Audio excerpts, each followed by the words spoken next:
Continuación se presenta el taller número 3 de Sistema de Gestión, cuyos integrantes son Diana Espiñeira, Camila Lillo y quien les habla Anita Araya. En la pregunta número 1 se solicita que se explique con las propias palabras cada punto normativo de la normativa OSA 18001 versión 2007. Bueno, como primer punto sería el punto 4, el cual es con respecto a los requisitos del Sistema de Gestión de Seguridad y Salud Ocupacional, en donde se menciona los requisitos, valga la redundancia, que debe cumplir la organización para que ésta tenga un fin. Bueno, asimismo, es que los requisitos generales habla de lo similar, pero en esto también se menciona a quién va dirigido. En el punto 4.2, la política de seguridad y salud ocupacional refiere a que dentro de una organización los cargos altos que existen deben autorizar que la política de seguridad y salud ocupacional es la apropiada y se debe incluir además un compromiso con respecto a requisitos legales que establecen ya sean objetivos, documentación, la cual debe ir información documentada. Se comunica todo esto luego a los trabajadores y a las partes interesadas. Luego, el punto 4.3, la planificación, es cómo se va a ir desarrollando todo esto con respecto a los requisitos.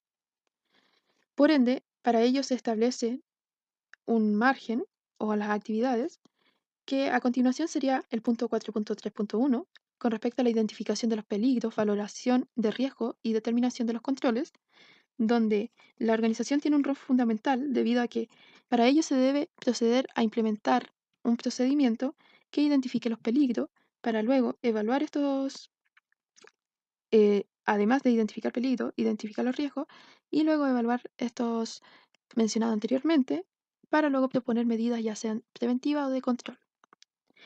En aquella identificación, ya sea de riesgo o peligro, se procede a tomar desde las actividades rutinarias y no rutinarias, además de actividades de todo el personal que ingresa al lugar, independiente si es de la empresa, puede ser de empresa contratista o subcontratista, y además también se puede tomar como una identificación la infraestructura en la que se desarrolla el personal o trabajadores, la cual es entregada por la misma organización. Luego, en el punto 4.3.2, sobre los requisitos legales y otros, acá la organización, más por sobre todo, debe estar atenta a los procesos que vayan ocurriendo para que se vaya cumpliendo con lo que la normativa pide. Por aquello, para tener acceso a aquello, se debe tener una licencia de actividades e inscripción en el registro industrial, también puede ser la apertura de un centro de trabajo, la legislación industrial aplicable y otra legislación, etc. Por último, en esta diapositiva se explica el punto 4.3.3, que serían los objetivos y programas. Aquí, siempre en toda organización o empresa, deben existir los objetivos que se deben estar claros, ya que los objetivos tienen que tener relevancia y concordar con los procedimientos que se realicen con respecto a seguridad y salud ocupacional.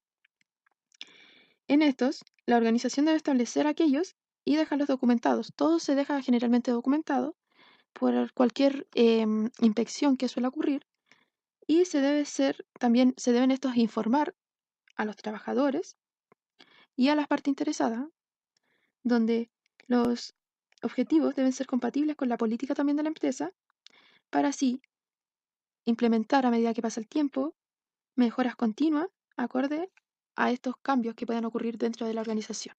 Siguiendo con lo anterior, ahora se menciona desde el punto 4.4 al punto 4.4.7, donde el primer punto mencionado, el 4.4, es la implementación y operación. Bueno, en esta parte va asociado con los recursos, roles, responsabilidad, función y autoridad. Cómo se va a llevar a cabo, cómo se va a operar dentro de esta organización con respecto a la seguridad y salud ocupacional. Bueno, en el punto 4.4.1 de recursos, función y responsabilidad, se debe informar a los trabajadores de sus funciones en el área de dicha actividad, inclusive verificar actividades con potencial de peligro o riesgo de padecer algún tipo de accidente, con el fin de poder controlarlo a tiempo. En el punto 4.4.2, la competencia, formación y toma de conciencia. Aquí, en este punto, la organización debe asegurar que los trabajadores sean y posean, a la vez, sean competentes en educación o experiencia, cualquiera de los dos, y además, aquellas competencias, dejar un registro, y de aquellas competencias que tengan menos, por decir así, más débiles, potenciarlas con respecto a la seguridad y salud ocupacional dentro de la empresa.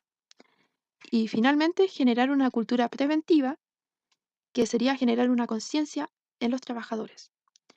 Luego, en el punto 4.4.3, la comunicación, participación y consulta. Bueno, este es un punto bien relevante, ya que dentro de una empresa, para que haya un buen equipo, la comunicación es un aporte, ya que con esto se genera una comunicación efectiva, tanto entre los trabajadores como entre ellos con los altos mandos. Inclusive, esto ayuda a entender mejor los procedimientos que estén existiendo dentro de la empresa, ya que también se hacen llegar también comentarios, ideas, sugerencias o alguna práctica que no se esté realizando de buena forma y corregirla. También debe existir una buena comunicación con las personas externas a la empresa para que ellos sigan siendo parte de aquella también. Luego, en el punto 4.4.4 de documentación, aquí la empresa tiene por obligación mantener la información documentada, como mencionaba anteriormente en otro punto, ya que ante cualquier inspección o auditoría, por decir así, ellos deben validar con un papel todo lo que se esté haciendo o los procedimientos que estos poseen. Luego el punto 4.4.5 del control de documentos. Aquí, como mencionaba anteriormente, debe existir un procedimiento también para controlar estos documentos, para que no se pierdan. Hay que hacer un procedimiento para ser localizados, para analizarlos periódicamente, para ver si está cumpliendo con lo que se está haciendo o ir cambiando de vez en cuando algunas cosas. Estos tienen que estar también disponibles, se deben eh, guardar y ser identificables los documentos con el fin de que las personas también tengan algún conocimiento de aquello. Asimismo, es que en el 4.46, en el control operacional, se debe proceder a la identificación de actividades con riesgo y aplicar medidas de control, para así asegurarse antes de tiempo o preventivamente de que algo pueda estar ocurriendo y así implementar un procedimiento seguro y con los criterios que correspondan. Luego, con el punto 4.47, la preparación y respuesta ante emergencias. Un punto fundamental ante algún tipo de accidente, incidente que pueda ocurrir dentro de esta organización. Se deben tener estos planes, ya que en caso de emergencia o incidente, como mencioné anteriormente, accidente, es para que las personas tengan conocimiento de cómo se debe actuar, del actuar ante una emergencia, el paso a paso, para lograr controlar la situación.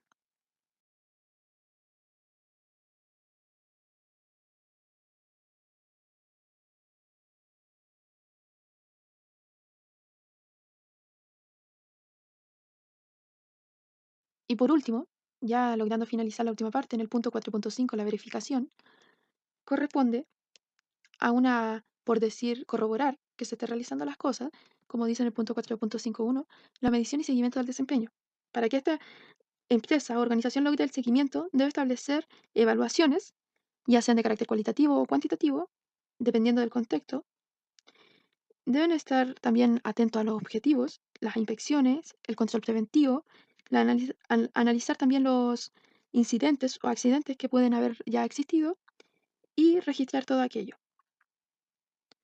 En el punto 4.5.2 de la evaluación del cumplimiento legal y otro, acá se debe aplicar procedimiento para ver el cumplimiento legal que se lleva. Se puede aplicar un checklist o otros métodos de evaluación donde se procede a evaluar y dejar registro también, definiendo una autoridad o responsabilidad o algún responsable para el manejo de esta situación, el que luego va a entregar una conclusión de cómo se está realizando todo el proceso.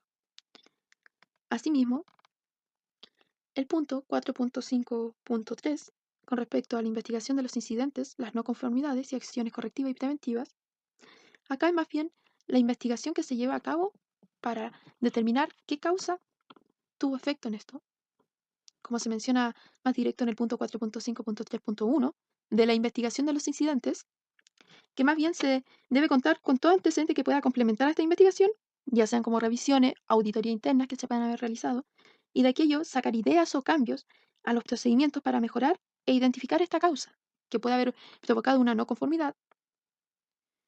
Luego, en el punto 4.5.4, en el control de registros, corresponde a que la empresa siempre tiene que tener la información documentada. Esta también tiene que ser legible, trazable, identificable. ¿Ya? Se deben identificar también los procedimientos donde se almacena, la recuperación de esta información también, para que, ya que esta información lo que hace es demostrar si existe conformidad con respecto al sistema de gestión de seguridad y salud ocupacional. Ya casi finalizando, con respecto al punto 4.5.5, auditoría interna, acá se realiza esto con el fin de agregar un valor o mejorar el sistema de gestión de seguridad y salud ocupacional dentro de una organización donde se debe tener una planificación, donde también se Pregunta deben número 2, presentar o donde, plantear según lo requerido por resultados la de OSAS estas auditorías 18.001, anteriores versión para así generar 2007, cambios dentro de la pide empresa, realizar una ir política de complementando lo que ya seguridad se y encuentra salud con lo que ocupacional uno va a para ir una implementando empresa a medida que pasa inventada el tiempo. propiamente por Y nosotras finalmente, el punto y explicar en 4.6 un de la video revisión su por la dirección contenido, alcance y o por propósito la dentro de gerencia esta misma. se encarga de revisar Bueno, prácticamente la todas las pautas empresa del sistema de de gestión de retiro seguridad y de salud material ocupacional para reciclable, asegurarse de que es efectivo y apropiado, su nombre es a qué se refiere Reciclacat, apropiada, a la información que se entrega, la la cual, cual tiene que estar siempre documentada. según la política de seguridad y salud ocupacional, ReciclaCat, para el mejoramiento de su desarrollo como empresa y dentro de ellos sus trabajadores, se compromete a evitar daños y deterioro a la salud de sus trabajadores mediante una mejora continua del desempeño en seguridad y salud ocupacional, cumpliendo además con los requisitos legales y otros que la empresa estime conveniente para su crecimiento. Asimismo, es que, según la política, esta establece desafíos, donde el primero es asumir la protección con respecto a seguridad y salud de los trabajadores. Luego, la dos, asumir e identificar los riesgos y su evaluación correspondiente que se debe a las actividades y a los materiales que se realizan en esta que puedan perjudicar directamente a las personas. Luego, la 3, la responsabilidad en salud y en seguridad y salud ocupacional la asume la alta dirección, la cual se debe encargar en velar por el cumplimiento de las políticas. La 4 sería asegurar la participación activa de los trabajadores para reunir así sus ideas de mejoras e implementarlas al sistema de gestión de seguridad y salud ocupacional. La 5 sería entregar información teórica o práctica preventiva en el área de trabajo. Asimismo, se pretende generar una cultura preventiva para conseguir un trabajo seguro y saludable. Finalizando, se asume el compromiso de llevar adelante la política según el requisito OSAS 18001. Es también que para desarrollar un sistema, este debe tener su objetivo, el cual la empresa tiene como objetivo conseguir, mediante un sistema de recolección domiciliario, esto quiere decir directamente al hogar, material de carácter reciclable, el cual servirá para transformarlo y luego venderlo para volver a generar un producto nuevo. Bueno, el alcance que tiene esta empresa, que se llama Empresa CAT, es el servicio de retiro de material reciclable en la ciudad de La Serena, lo cual puede aplicar a toda persona que se suscriba para el retiro del material reciclable durante 2 veces a la semana con un costo de 9.000 pesos mensual por usuario.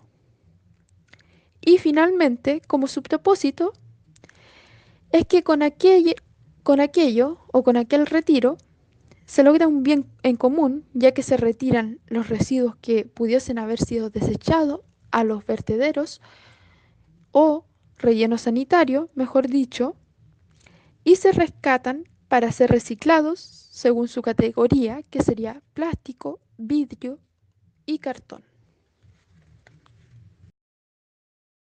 Número 3. Aplicar checklist OTSAS 18001 a empresa y concluir resultados. Se le aplica un diagnóstico mediante un checklist de cumplimiento de las OTSAS 18001 a una empresa de tabiquería.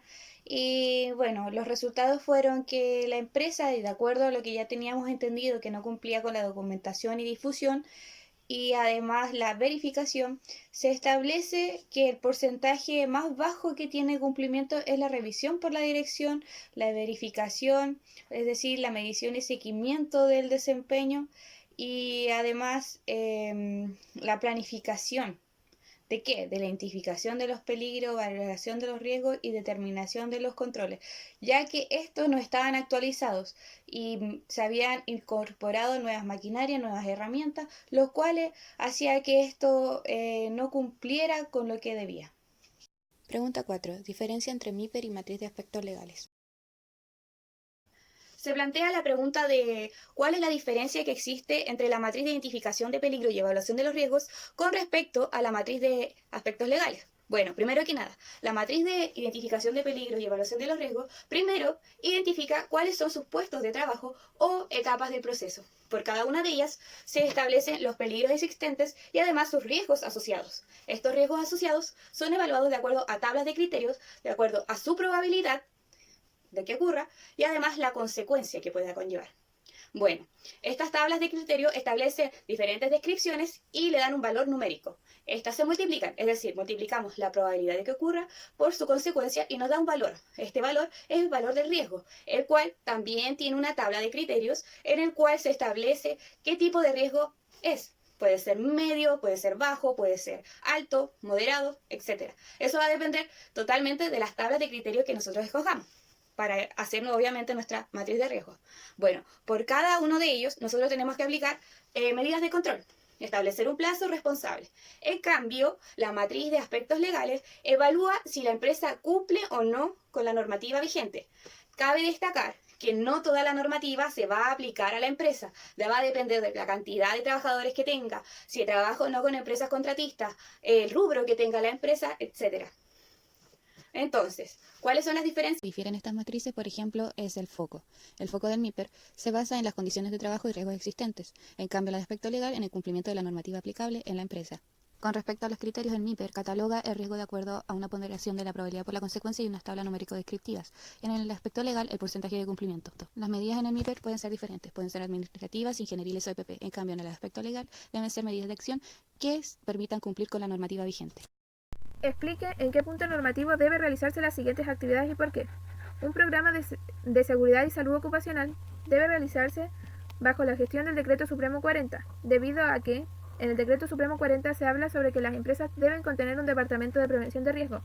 Y dentro de este departamento, dentro de las obligaciones que debe realizar este departamento es planificar y organizar.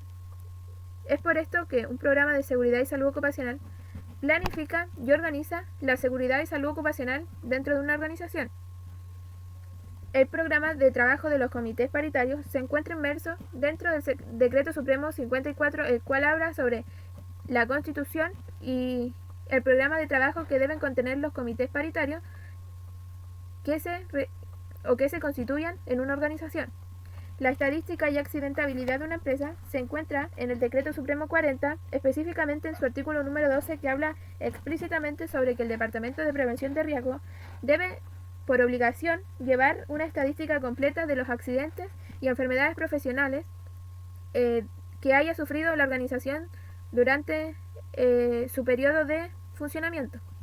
Los registros de capacitación y difusión no salen explícitamente dentro de alguna normativa, pero sí igual se rigen dentro del Decreto Supremo 40, debido a que el Departamento de Prevención de Riesgo debe realizar registros de toda su gestión, y una de ellas sería registro de la capacitación y difusión que se le hagan a todos los trabajadores de la empresa, debido a que ante una posible fiscalización de Seremi de Salud o de Inspección del Trabajo se encuentran los registros de que sí se realizan capacitaciones y difusiones dentro de la empresa.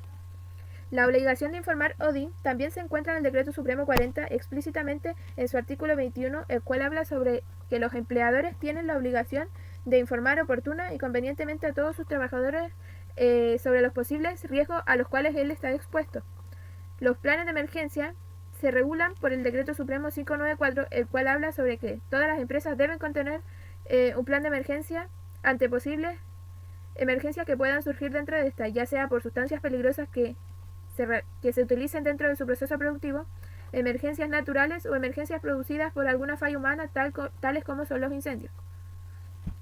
Accidentes con y sin tiempo perdido se rigen bajo la Ley 16.744, la cual habla sobre los accidentes laborales y enfermedades profesionales, en la cual se explica cuáles son los accidentes que pueden producir tiempo perdido y cuáles no se regulan bajo este parámetro. En cambio, los accidentes fatales se rigen por la circular 3335 actualmente, en la cual explica cómo actuar ante accidentes fatales, los diferentes tipos de accidentes fatales o cuántos días se pierden por un accidente fatal. Además, habla sobre las medidas o cómo manejar un accidente fatal. El control en terreno también es una de las actividades por la cual debe realizar el Departamento de Prevención de Riesgo dentro de sus tareas, debido a que una de ellas es la supervisión del cumplimiento de los documentos que ellos estén realizando. Por ejemplo, el cumplimiento del programa de salud y seguridad ocupacional dentro de una empresa. Todos los trabajadores tienen que cumplir con este programa y además deben cumplir por ejemplo, con el uso correcto de los elementos de protección personal, por lo cual el Departamento de Prevención de Riesgo se va a encargar bajo un control en terreno de que esto sí se esté cumpliendo. En relación a la pregunta número 6, la cual dice o pide relacionar el artículo 66 bis de la Ley 16.744 con el Decreto Supremo 54 y el Decreto Supremo 40 con la 8-18.001, primero que todo debemos contextualizar. La Ley 16.744, dentro de uno de sus artículos, es el número 66 bis, que habla sobre los sistemas de gestión de seguridad y salud ocupacional y empresas bajo subcontratación de la empresa mandante. Primero que todo, la Ley 16, el artículo 66 bis, tiene un decreto supremo, el cual habla sobre el sistema de gestión y seguridad ocupacional, y su principal relación con la OCHA es que la OCHA principalmente es una normativa voluntaria, o sea, se realiza voluntariamente por parte de la empresa. En cambio, el Decreto Supremo 76 es un requisito legal obligatorio.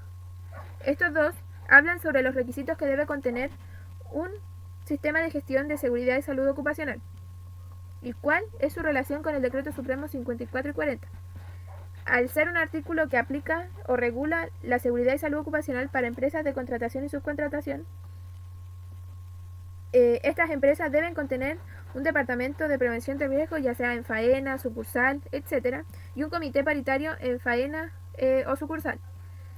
Entonces, su relación con el Decreto Supremo 54, que es el decreto que aprueba el reglamento para la constitución y funcionamiento de los comités paritarios, es el que da los requisitos para la constitución de estos comités, ya sea los números de trabajadores, la cantidad de personas para la constitución de este. Se sabe que el comité paritario debe estar constituido por 6 personas, 3 personas de gerencia o del departamento de administración y 3 personas del área de producción. Por otro lado, el Decreto Supremo 40 habla sobre la prevención de riesgos profesionales, o el cual dentro de la normativa habla sobre la formación de los departamentos de prevención de riesgo. Este además da a conocer los requisitos que debe tener la empresa para formar un departamento de prevención de riesgo. Por ejemplo, uno de los requisitos es que la empresa contenga más de 100 trabajadores o si tiene menos de 100 trabajadores debe contar con el asesoramiento de un experto en prevención de riesgo debido por cierta cantidad de horas que se regulan dentro del decreto.